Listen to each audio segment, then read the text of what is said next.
Okay. Assalamualaikum and good morning, everyone. Okay, welcome to today's forum discussion on a critical economic issue. Our topic is the minimum wage policy in Malaysia. My name is Muhammad Ishraq Nabil bin Abdul Rahman, and I will be your moderator for this session. Alright, our discussion today will explore the significance of minimum wage policies, historical development, effectiveness, and the challenge. Okay, we will also discuss possible improvements and the role of government policies in addressing income inequality. Right, we have a panel of distinguished speakers, Mr. Rafiq as a field reporter, and Mr. Afif Farhan, who will share his insight on this topic.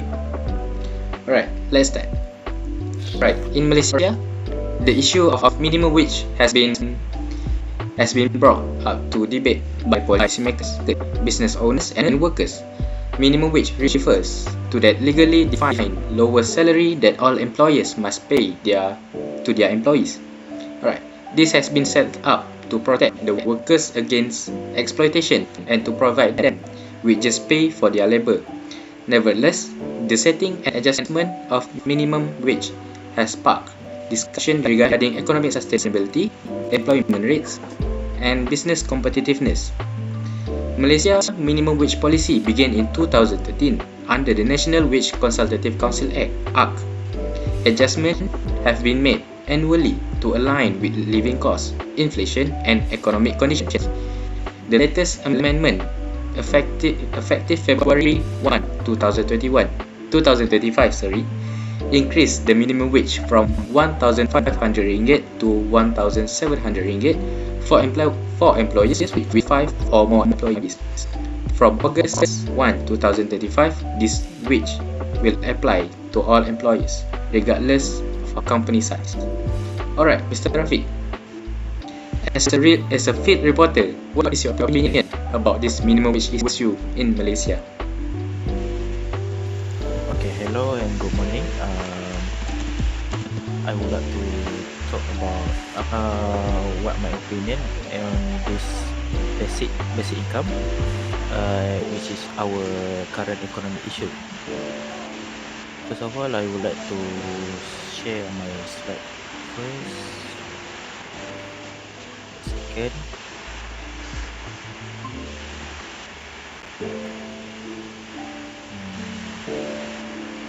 Okay. From here, I divided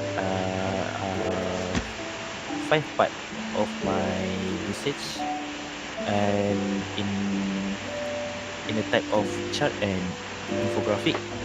First of all, this is about Gini coefficient trend in Malaysia. This line graph show Malaysia Gini coefficient from 2015 to 2023, which is an important indicator of income inequality.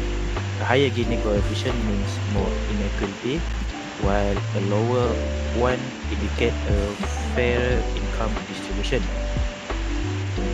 Then we can see in this Gini coefficient has changed over time, especially during the COVID-19 pandemic. This change point to an increase in income inequality, prompting the government to launch emergency cash assistance program. This observation support the idea in welfare economics, which focus on redistribution policies like basic income to tackle inequality and enhance social welfare. Okay, how does this connect to Malaysia basic income? This trend highlight the necessity for cash assistance program like Bantuan Prihatin Nasional (BPN) and Bantuan Keluarga Malaysia (BKM), which are designed to give direct financial help to family with lower income. Next, we have a bar chart about comparison government cash assistance program BPN vs BKM. Okay,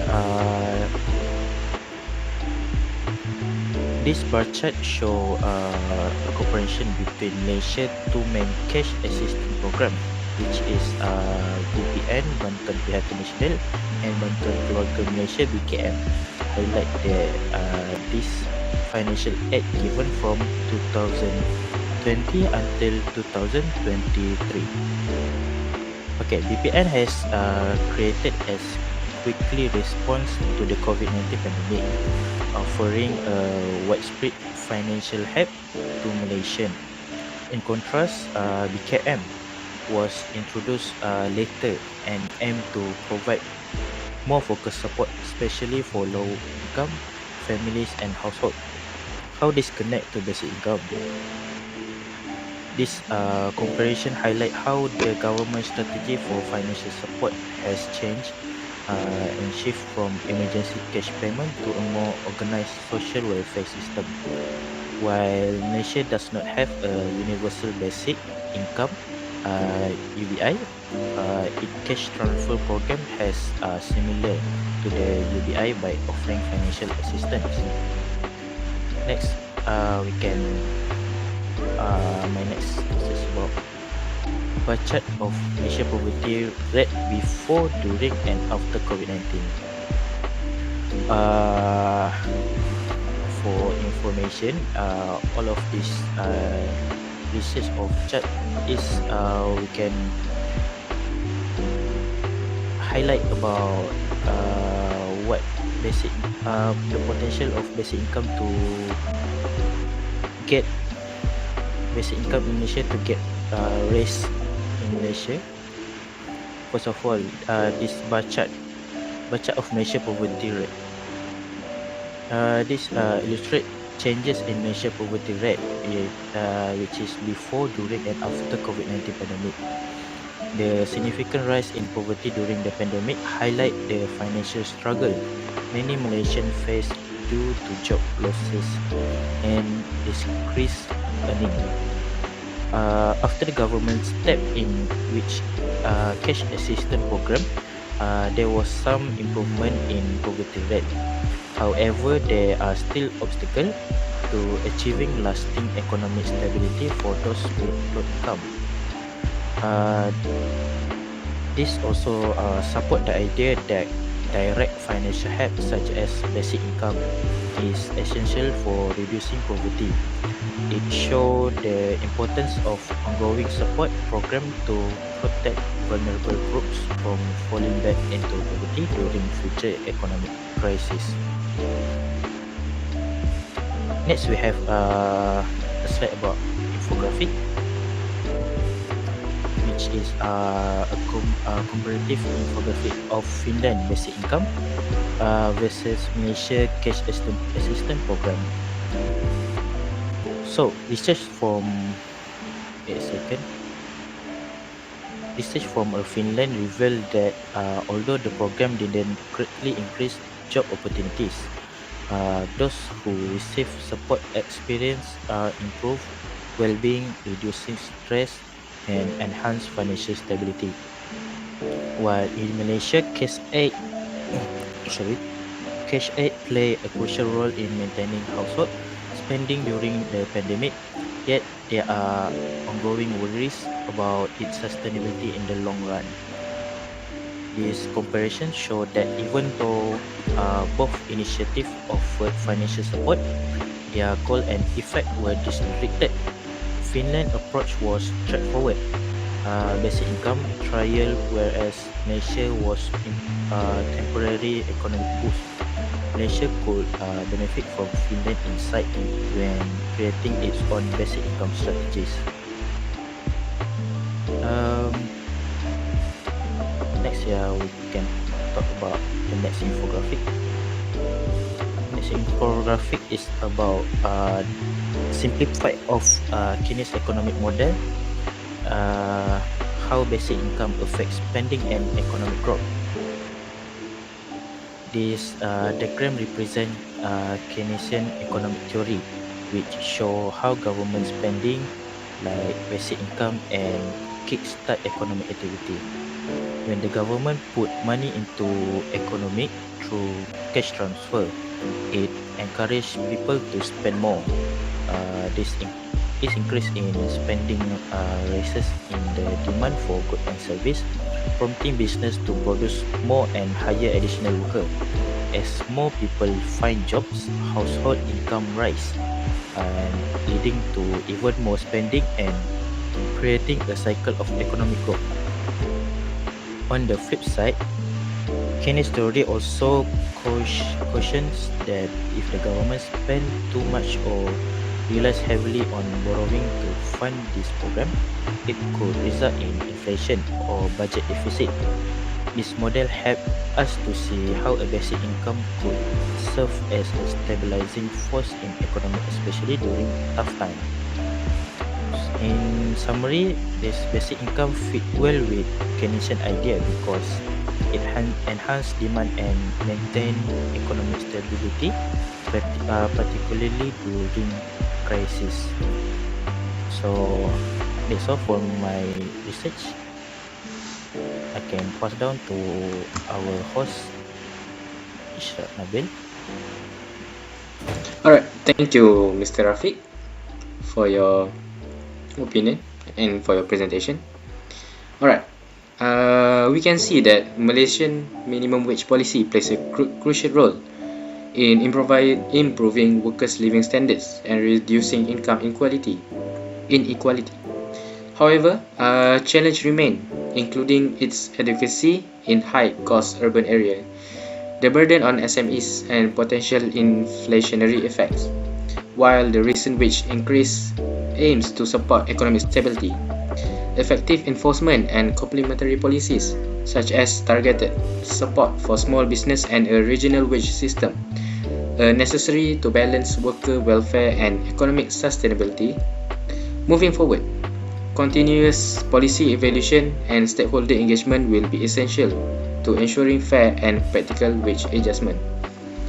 Right, Sir Mr. Afif Khan. Next, what is your insight and recommendation on this issue?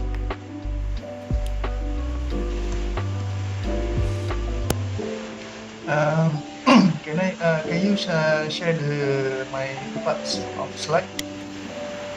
Alright, 1 second. Assalamualaikum and very good evening to all my audience.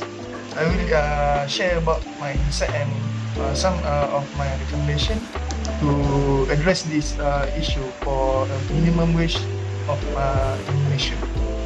Okay. Recently, in Belanjawan 2025 and our budget 2025, our Prime Minister Dr. Sri Anwar Ibrahim has announced that in this budget, Malaysia commit to increase the minimum wage from 1,500 per month into 1,700 effectively on 1st February 2025 recently. Okay, what's new on the budget? What's new is the minimum wage rate is increased from 1,500 previously into 1,700 per month. The increase is we expected to benefits over 1.5 million approximately workers in Malaysia, either Malaysian or non-Malaysian or expatriate, especially in those in urban area which has exposed to the high living costs in the urban area. Okay, what is the implementation timeline of the minimum wage 1,700? There is two phases. The first one is on the 1st February 2025, where the companies which have more than 5 employees or those involved in the professional service, regardless staff size, must comply the new rate immediately according to the government. Okay, another phase is for the SAP in 1st August 2025. Include a small enterprise with fewer than 5 people will adopt this minimum wage structure. Okay.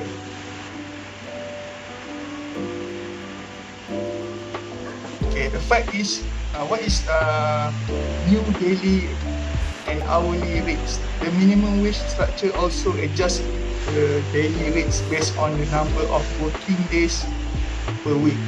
For example, if the workers working 6 days per week, they will receive 65 ringgit 38 cents per day. Or if the workers is working 5 days per week, he or she will receive 78.46 ringgit per day. And if there is a worker that works 4 days per week, they will receive approximately 98 ringgit 8 cents per day. So average minimum wage per hour will increase to 8 ringgit 72 cents per hour. Okay, you can look at the map. The minimum wage around the world, across the globe, is the indicator we are still in middle income track actually. Where is the average monthly wage is 289 ringgit according to the stat in 2023. In the world map, the greener the country is, the higher is the wage. But otherwise, maybe the living cost or higher living cost or higher living standard will be a factor for it. Next. Okay. This part I will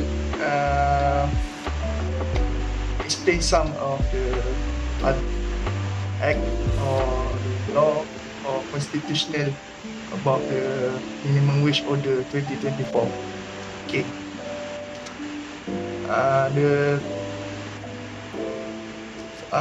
The common question that we ask is, what is the constitute wage and what exactly is the new minimum wage? The definition of wage is provided under Section 2 of the National Wage Consultative Council Act 2011, which is in Act 732, which further refer to the definition provided under Section 2 of Employment Act 1955, Act 265,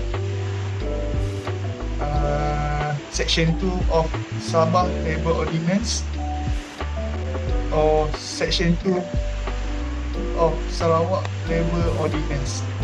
Based on these sources, wage is defined as the basic salary which does not include allowance, commissions, incentive, or any additional payment that made to the employee. Okay.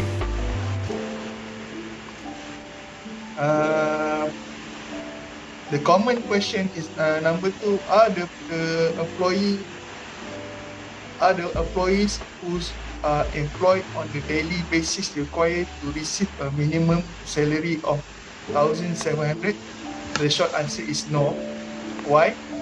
Employee employed on the daily basis are not required to receive the minimum wage 1,700 per month, but the minimum wage for daily work employees or workers is based on daily rates. is determined by the number of the works in the week. For example, if I do a part-time in KFC or other fast food chain, I might receive above RM8.72 per hour rates that we discussed just now. Must be above that rates.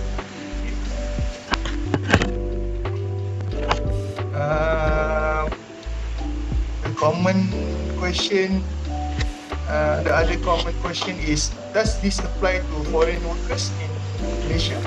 The short answer is yes. Why?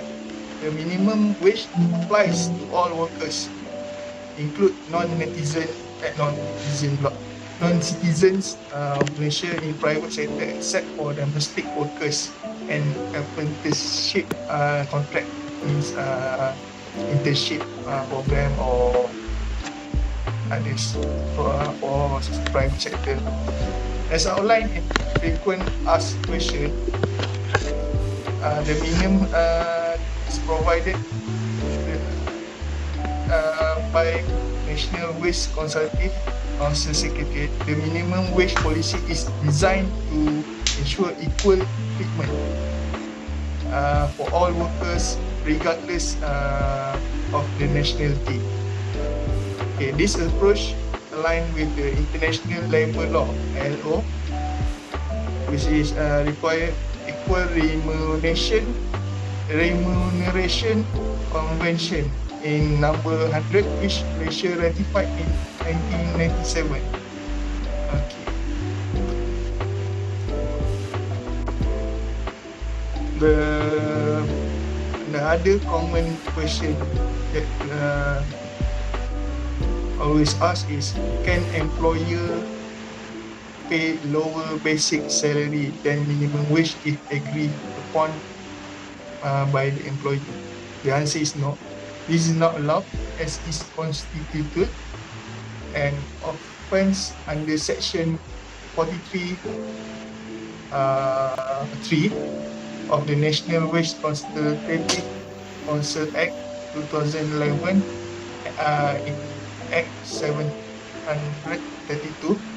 The employee are required to pay the minimum wage rate to the employees, even if the employee agree to a basic lower salary than the minimum wage according to Malaysia. Furthermore, if the employer is convicted under section 43 of Act 732, the court may order the employee to pay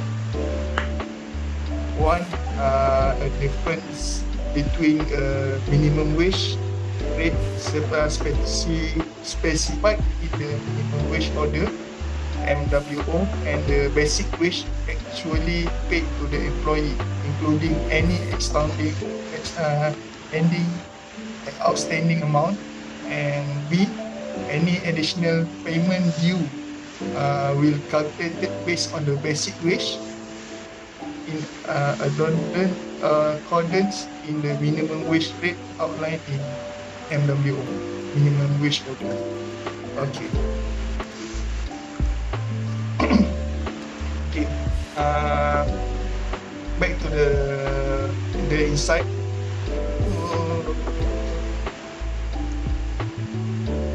Why the salary, basic salary, minimum salary is increased? The wage hike is aligned with Malaysia long-term economic reforms. Our Prime Minister and Minister of Finance have a program, reform program on economics. With the rising inflation, growing living costs, it's called for wage equality. Is pushed from the government to review and raise the minimum wage. Okay. Fun fact: Prime Minister Datuk Seri Anwar emphasised that fair wage are essential for, number one is maintaining social stability, and number two is reduce income disparities, means to keep the poor and the rich gap is not be widened. The new wage policy are complement as Malaysia goes on becoming of high income nation by 2030s. What's the implication of the employers? Yeah, minimum wage will benefit the employee, but what does happen to the employers? Okay, employers might be increase their expenditure on operation costs. Yeah, cost per day. It should be okay because of our nation projection for this year GDP is around 4.3 until 4.7 percent of increase. Okay, company should review their payroll system and adjust salary accordingly. Some company I might know, they use American dollar rates, but it's converted to Malaysian ringgit. As for example, if the American company pays around 3,500 per month, $3,000 per month in America, then the wage, the salary in Malaysia is still same the value, but in conversion in ringgit, it become 3,500 ringgit.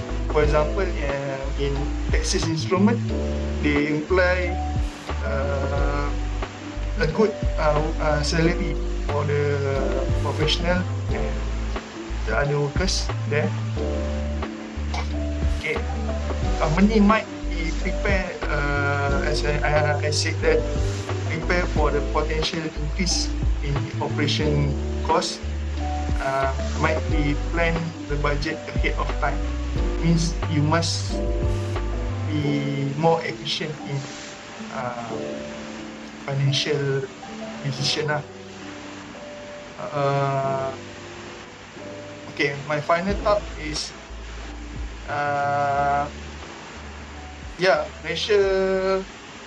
Malaysia government decision to increase the minimum wage is a step forward and to ensure the fair distribution of wealth between the poor and the rich, and it will improve the standard of living for the lower, especially for the lower or middle income workers, because the wage will increase, but businesses may face the short-term financial adjustment. I mean, not for the long term, because our economy is still growing in the long term. Yeah, company might increase their expenditure for this year, but will be adjusted in the next 2-3 years if the economy going good with this indicator. Okay, thank you for my insight and information. Alright, thank you Mr. Farhan for that long presentation, long insight. Okay, we can see that the implementation of Malaysia's new 1,700 ringgit minimum wage in 2025 reflects the government's commitment to improving workers' livelihoods while adapting to economic conditions. This increase aims to ease financial burdens, especially in urban area. Challenges such as enforcement, SME sustainability, and inflationary concerns must be addressed. To ensure long-term effectiveness, the policy should be complemented by target government support. better enforcement mechanism, and periodic reviews to align with cost of living changes. A balanced approach will be crucial in maintaining economic stability. Overall conclusion, Malaysia minimum wage policy is a vital tool for improving workers' livelihoods and reducing income inequality. But it comes with challenge. While the 2025 increase to 1,700 ringgit aims to keep pace with rising living costs, concerns about its adequacy, enforcement, and impact on SMEs and inflation remain. A balanced approach through targeted government support, stricter enforcement, and a flexible wage structure is crucial to ensuring fair wages without jeopardizing economic stability. Moving forward, continuous evaluation and stakeholder engagement will be the key in shaping a sustainable and inclusive wage policy for all. Alright. Thank you, Mr. Rafiq, Lukman, and as our field reporter, and Mr. Afif Farhan as our economic and policy analysis for your opinion and insight about our topic for today. With this, our forum for today has come to the end. I hope we will meet again in the other session and in the other day. So, thank you. Also, thank you for the audience that watching us. Alright, that's all for. Thank you, Mr. Afif, and thank you, Mr. Rafi. Bye bye. Okay, thank you. Bye.